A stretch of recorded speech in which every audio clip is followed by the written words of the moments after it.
누가복음 15장 25절에서 32절까지의 말씀입니다.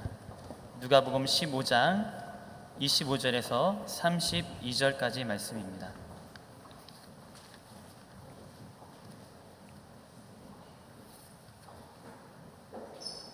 한 절씩 교독하도록 하겠습니다. 그런데 큰 아들은 들에 나가 있었다. 그가 집 가까이에 이르렀을 때 음악과 춤추는 소리가 들렸다. 그래서 하인 하나를 불러 무슨 일인지 물어보았다. 하인이 대답했다. 동생이 왔습니다. 동생이 건강하게 무사히 돌아와서 주인 어른께서 살찐 송아지를 잡으셨습니다. 큰아들은 화가 나서 들어가려 하지 않았다. 그러자 아버지가 나야 그를 달래했다. 그러자 큰아들이 아버지에게 이렇게 말했다. 보십시오. 저는 여러 해 동안 아버지를 위해 종 노릇하고 무슨 말씀이든 어긴 적이 없습니다. 그런데 제게는 친구들과 함께 즐기라며 염소 새끼 한 마리라도 주시지 않았습니다. 그런데 창녀와 함께 아버지의 재산을 탕진한 아들이 집에 들어오니까 아버지는 그를 위해 살찐 송아지를 잡으셨습니다. 아버지가 말했다. 얘야, 너는 항상 나와 함께 있지 않았느냐? 또 내가 가진 모든 것이 다 내 것이다. 그러나 내 동생을 죽었다가 다시 살아나고 내가 그를 잃었다가 찾았으니 우리가 잔치를 벌이며 기뻐하는 것이 당연하다. 누가복음 3장에는 세 가지 비유가 나옵니다. 그 주제는 잃어버린 것에 대해서 이야기하고 있습니다. 첫 번째는 잃은 양의 비유가 있습니다. 어떤 사람에게 100마리의 양이 있었습니다. 그 100마리 양이 뜰에서 이렇게 풀을 뜯고 있는데 99마리는 열심히 풀을 뜯고 있지만 그 가운데 한 마리가 없었습니다. 주인은 끊임없이 양의 수를 세봅니다. 그 셀 때마다 한 마리가 부족한 거예요. 자, 그때 그 주인은 그런 마음 같습니다. 나의 한 마리 양이 어디 있을까? 그런 마음 안에 산을 넘고 강을 넘어서 험난한 곳을 찾아다니면서 그는 그 양을 드디어 찾았습니다. 여러분, 그 주인이 그 양을 찾을 때 어떤 마음이 들었겠습니까? 마음속에 그런 기쁨이 다시 회복됐습니다. 99마리 중요한 것이 아니라 잃어버린 그 한 마리 양 때문에 그의 마음속에 기쁨이 회복됐습니다. 그래서 돌아와서는 그 주변에 있는 친구들과 많은 사람들에게 기쁨을 함께 나눕니다. 또 두 번째 비유가 나오는데요. 그 두 번째 비유는 어떤 비유냐면 어떤 여인이 10 드라크마를 가지고 있었습니다. 자, 그런데 이 여인이 자칫 잘못해서 1 드라크마를 잊어버렸어요. 계속 수를 쉬었지만 하나가 부족합니다. 그래서 이 여인은 드디어 불을 켠 다음에 그 돈을 찾습니다. 없었습니다. 그리고 열심히 찾다가 드디어 그는 1 드라크마를 찾았습니다. 그 드라크마를 찾은 이 여인에게는 어떻습니까?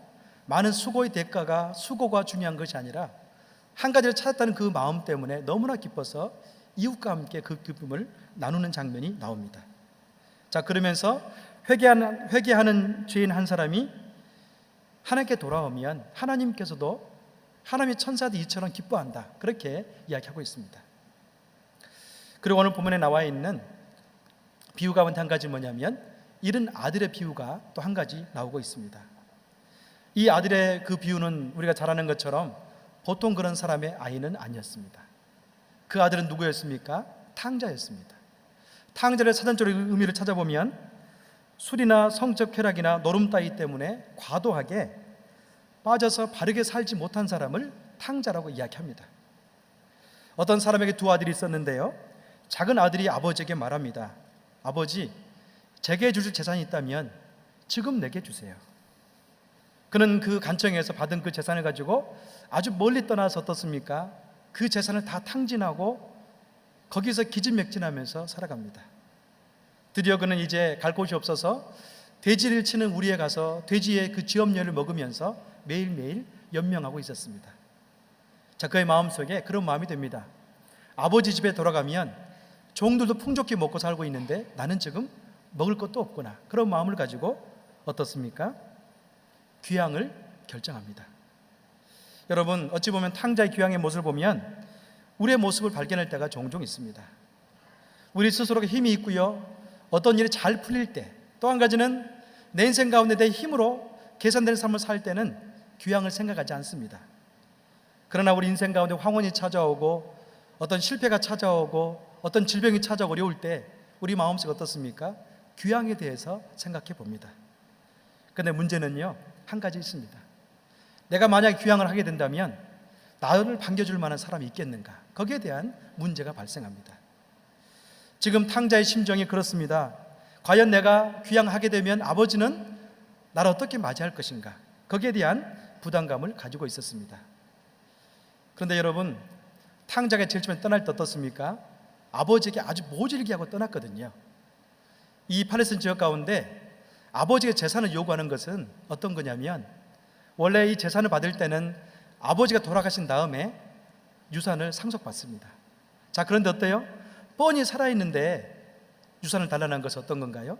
당신은 나에게 필요 없습니다. 나에게 분깃이나 주십시오. 그런 마음이 들어가 있습니다. 어떻게 대할까? 굉장히 마음속에 부담감을 가지고 탕자는 아버지 집을 생각하고 있습니다. 자, 여러분, 그러나 오늘 본문에 보면 어떻습니까? 하나님 아버지는 결코 무자비한 분이 아니라 자비하시고 또 자상한 분임을 오늘 본문 가운데 이야기하고 있습니다.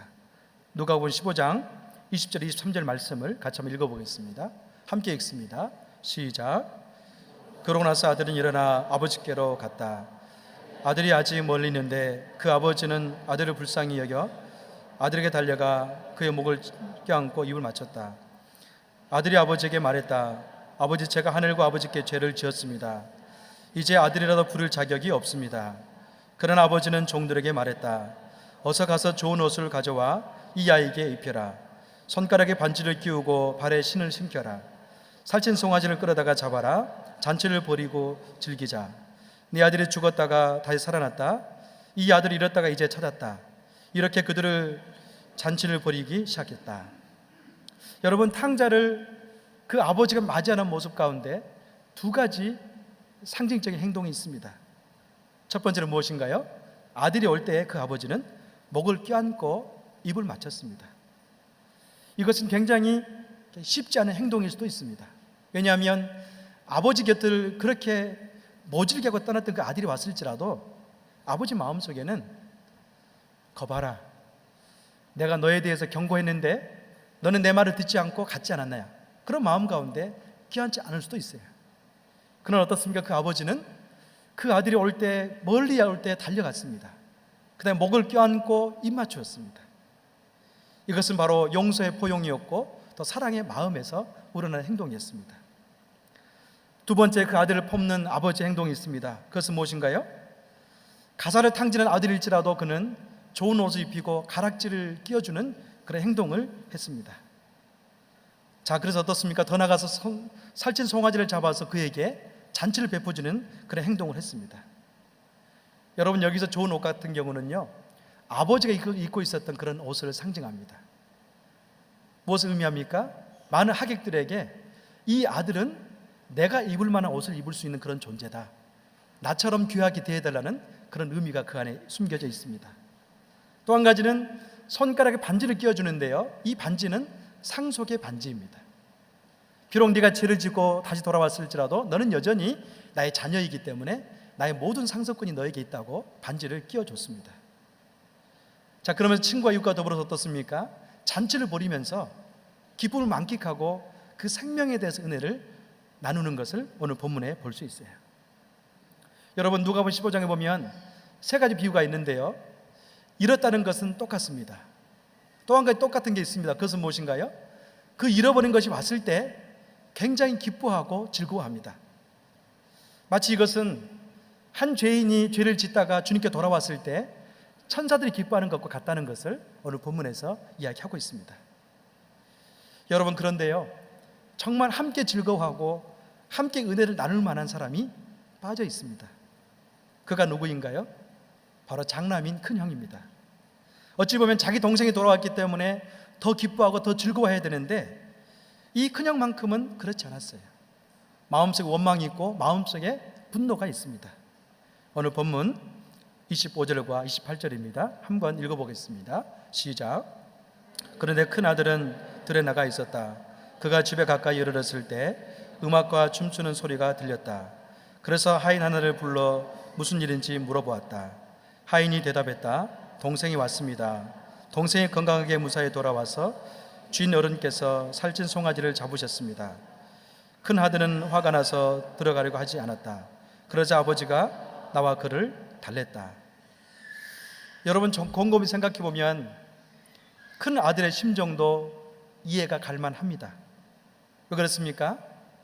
자신은 늘 아버지 곁에서 많은 고생을 했던 그런 사람이었습니다. 또 한 가지, 어찌 보면 동생이 먼 길을 떠날 때 어떻습니까?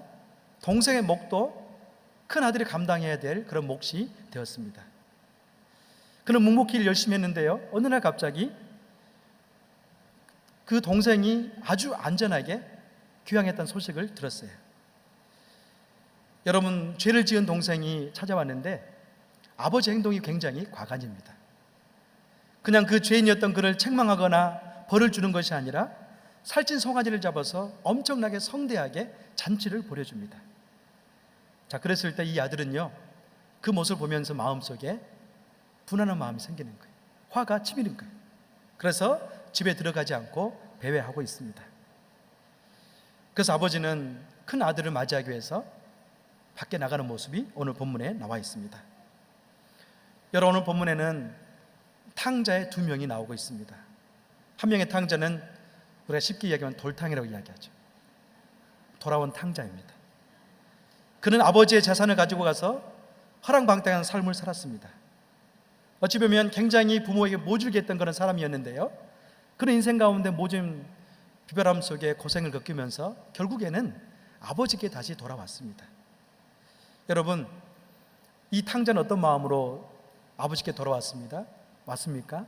자기 마음속의 모든 비참함을 알았습니다. 또 한 가지는 아버지의 사랑이 아니고서는 내 인생 가운데 의미가 없다는 것을 발견하고 돌아왔습니다. 마치 바리새인과 세리가 기도하는 모습이 복음서에 나오지 않습니까? 그 장면 가운데 세리처럼 이는 주님께 돌아와서 기도하는 그런 모습처럼 이 탕자는 돌아왔습니다. 그는 마음속에 그런 마음이 있었습니다. 나는 죄인이다. 그러나 아버지의 긍휼과 사랑 때문에 나는 다시 살 수 있다는 것을 깨달은 그런 존재였습니다. 세리는 철저히 자신의 죄인 된 것을 인식했던 것처럼 이 돌아온 탕자는 어떻습니까? 자신의 죄인이라는 것을 인식하고 있는 것을 오늘 본문에서 볼 수 있습니다. 그러나 정작 집에 있던 탕자는요, 어떻습니까? 바리새인과 같습니다. 그는 먼저 된 사람이었고 함께 있는 사람이었지만 그의 마음속에는 자기 의를 내세우는 게 있었습니다. 어찌 보면 종교적인 규칙과 원칙 가운데 그는 모든 것을 했던 흠이 없는 사람이었습니다. 그런데 그의 마음속에는 뭐가 있었어요? 그런데 왜 나를 이렇게 대우하십니까? 그는 자신의 결백과 정당성을 주장하고 있는 그 모습을 보여줍니다. 여러분, 오늘 본문은 저와 여러분에게 아버지와 큰 아들의 대화를 통해서 많은 것을 가르쳐주고 있습니다. 무엇을 가르쳐주고 있습니까? 왜 큰 아들은 모든 것을 소유했음에도 불구하고 이렇게 불평과 원망 가운데 살 수 있었는가를 우리에게 보여줍니다. 자, 첫 번째 이유는 무엇입니까?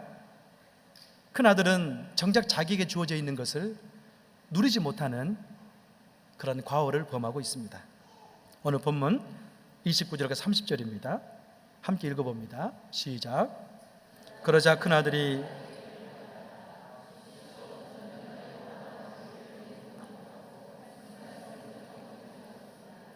그런데 제게는 친구들과 함께 즐기라며 염소새끼 한 마리도 주지 않았습니다. 그런데 창녀와 함께 아버지의 자산을 탕지는 아들이 집에 돌아오니까 아버지는 그를 위해 살찐 송아지를 잡으셨습니다. 장남은 아버지에게 자신의 친구들과 함께 놀려고 했을 때 염소새끼 하나도 주지 않았습니다. 그렇게 이야기하고 있습니다. 어찌 보면 이 장면을 보면요, 아버지가 굉장히 인색하고 무정한 아버지입니다. 근데 반면 어떻습니까? 자기의 모든 재산을 탕진한 그 아들에게는 아주 넉넉한 아버지였어요. 이 모습을 본 다음에 이 아들은 지금 분노하고 있습니다.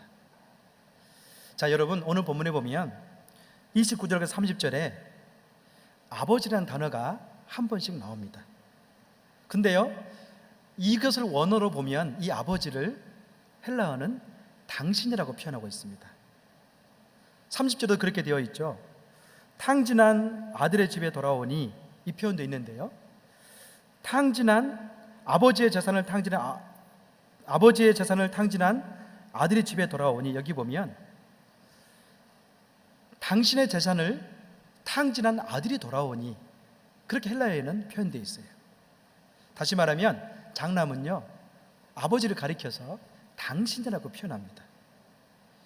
여러분, 어찌 자녀의 마음속에 아버지를 향해서 당신이라고 표현할 수 있겠습니까?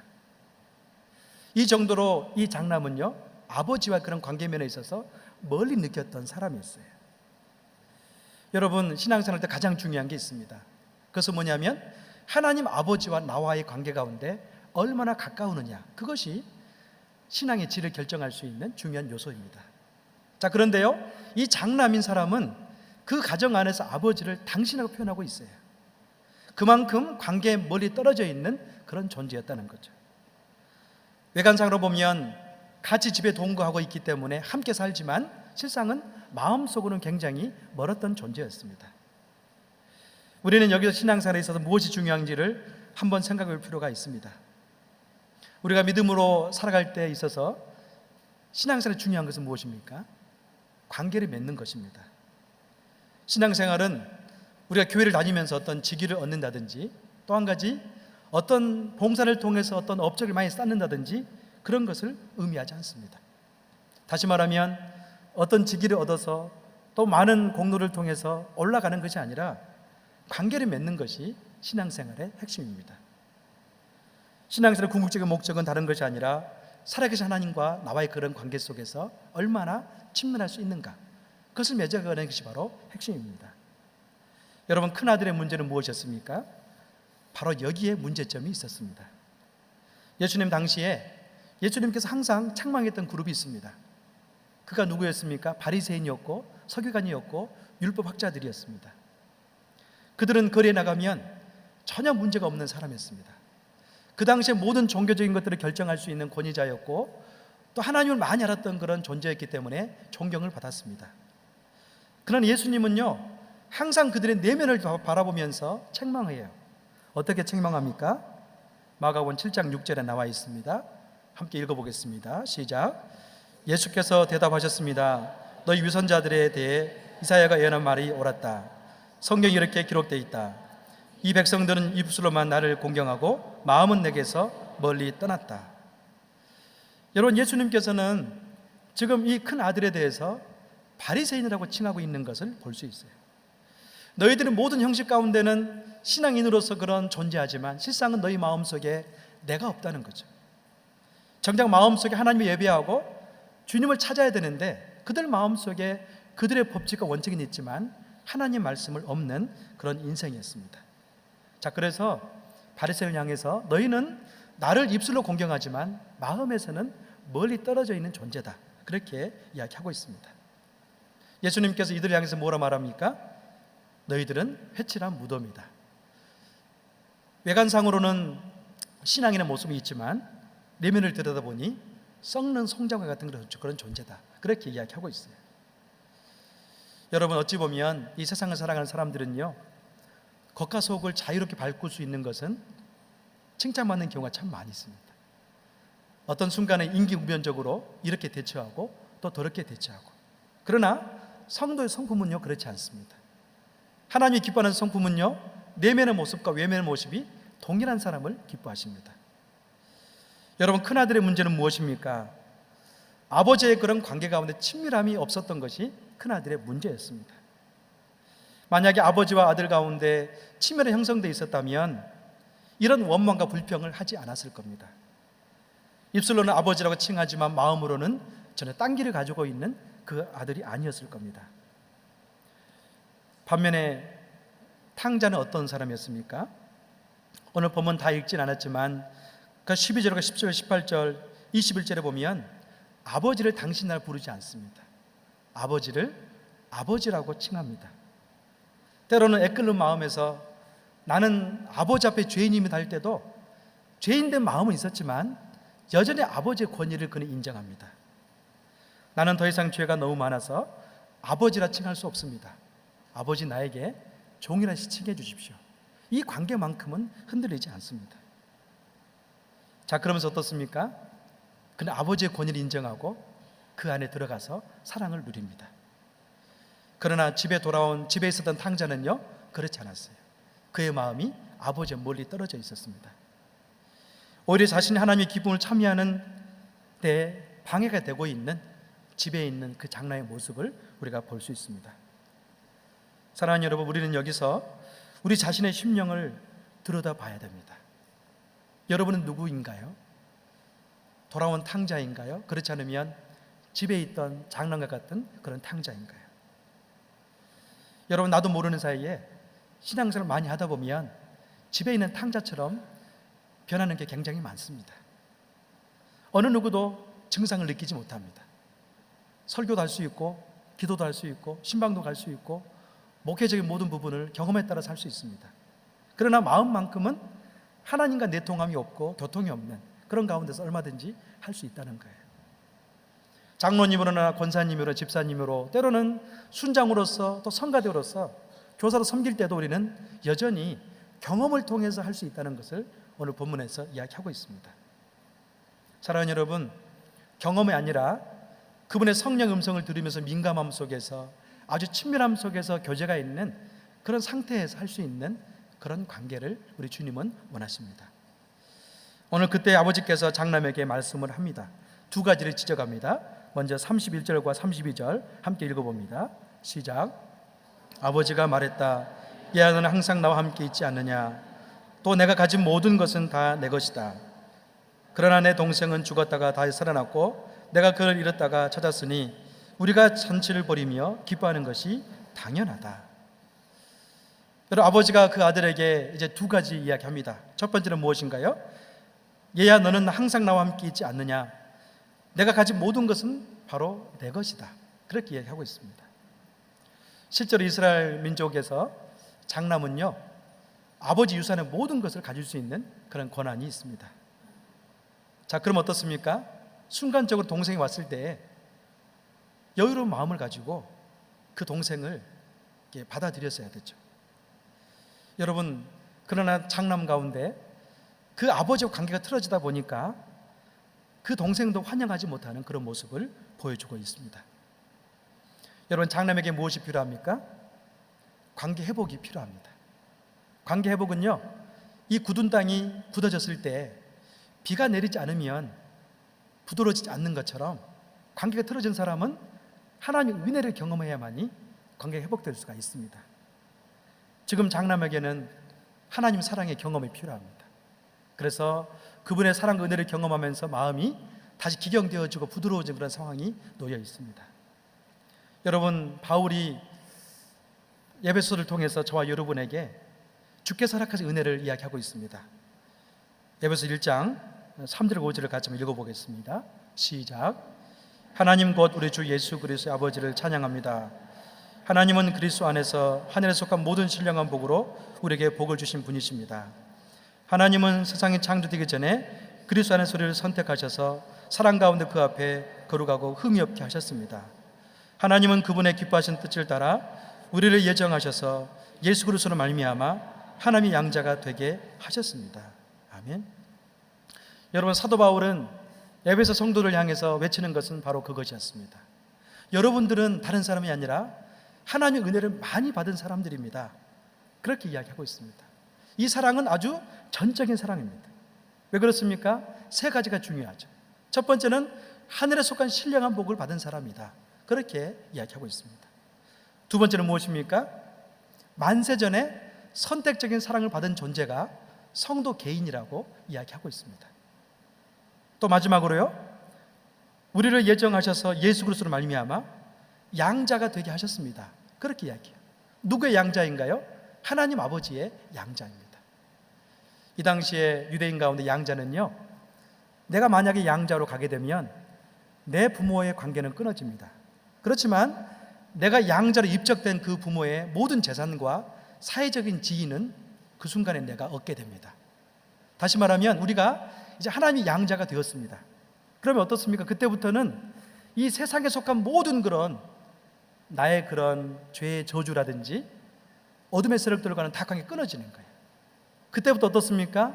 하나님 자녀로서 양자가 되었기 때문에 영생이 있는 것이고 그분의 유산이 곧 우리의 유산이 된다는 것을 말씀하고 있습니다. 사랑하는 여러분, 이 모든 영적인 유산과 축복이 장자에게 있었습니다. 그런데 그 장자는 어떻습니까? 이것을 알지 못했기 때문에 마음속에 분노하는 마음속에 억울하던 그런 마음을 가지고 살았어요. 사랑하는 성도 여러분, 혹 여러분 가운데 장남에 대한 그런 탕자와 같은 삶이 있지는 않습니까? 우리는 에베소서 말씀을 통해서 내가 누구인지를 알아야 됩니다. 저는 이 말씀 묵상할 때마다 굉장히 큰 영적인 감동을 경험합니다. 어찌 내가 하늘에 속한 신령한 복을 받은 존재가 되었단 말인가? 어찌 하나님이 온 세상 창조되기도 전에 나를 선택한 사랑이 내게 있단 말인가? 또 무엇인가요? 사단의 자녀 가운데서 이제는 모든 게 끊어지고 이 죄악의 모든 그 저주가 끊어지고 하나님 양자가 되었기 때문에 영생을 소유하게 되었고 영적인 소망 있는 존재가 되었다는 양자라는 것, 그것 때문에 굉장히 마음속에 감동이 있습니다. 사랑하는 여러분, 여러분 누구이신가요? 여러분 모두 다, 우리 모두는 하나님의 양자입니다. 늘 그걸 기억하고 살기를 주의 이름으로 축원합니다. 만약 우리가 그걸 기억한다면 우리는 믿음 안에서 날마다 여유 있는 마음을 가지고 돌아온 탕자가 있을 때 칭찬할 수도 있고요, 격려할 수도 있습니다. 동생 괜찮아, 네가 죄를 지었다가 잠시 죄를 왔지만은 우리 아버지는 이런 분이셔.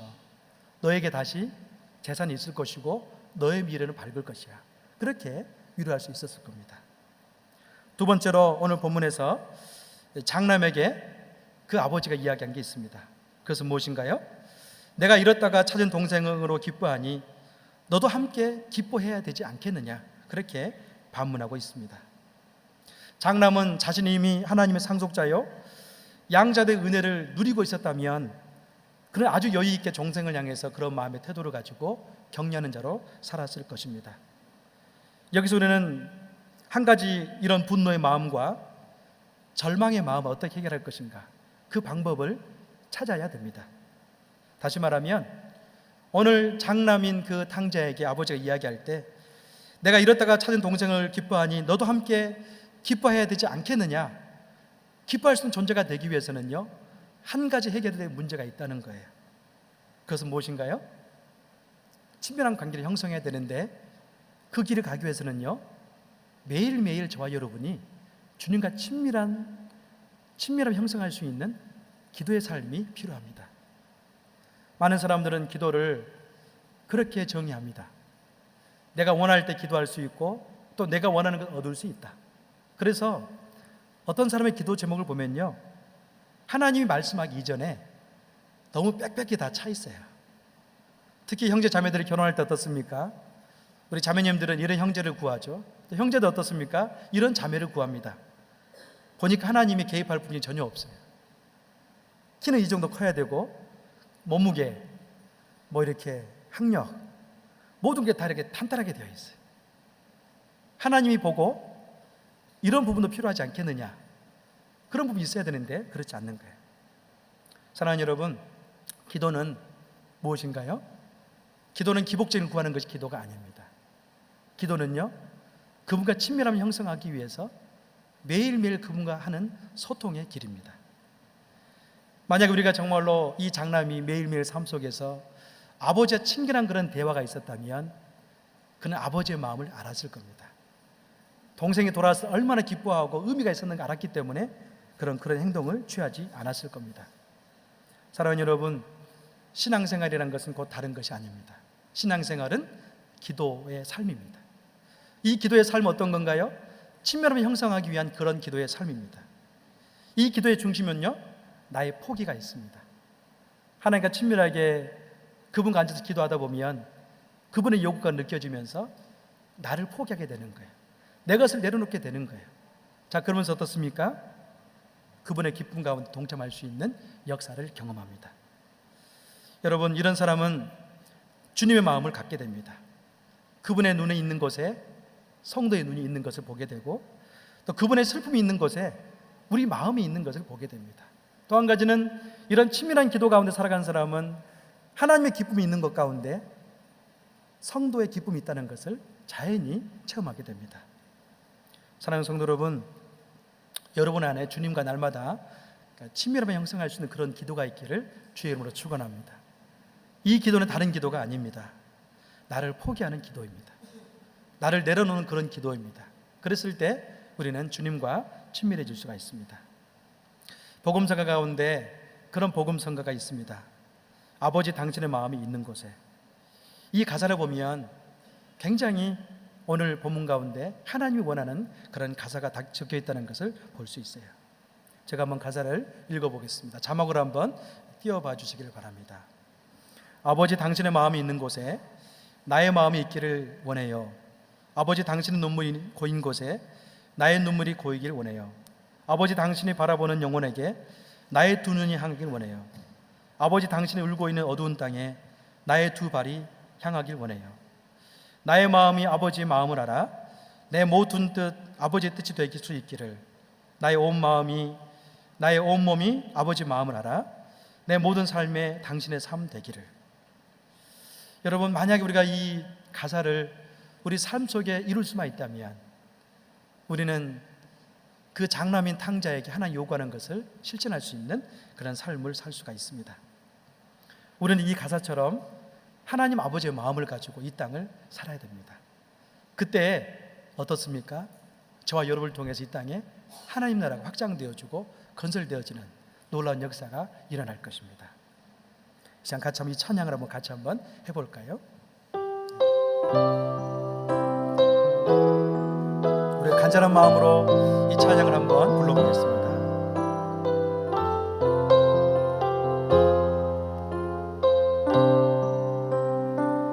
아버지 당신의 마음이 있는 곳에 나의 마음이 있기를 원해요. 아버지 당신의 눈물이 고인 곳에 나의 눈물이 고이길 원해요. 아버지 당신이 바라보는 영혼에게 나의 두 눈이 향하길 원해요.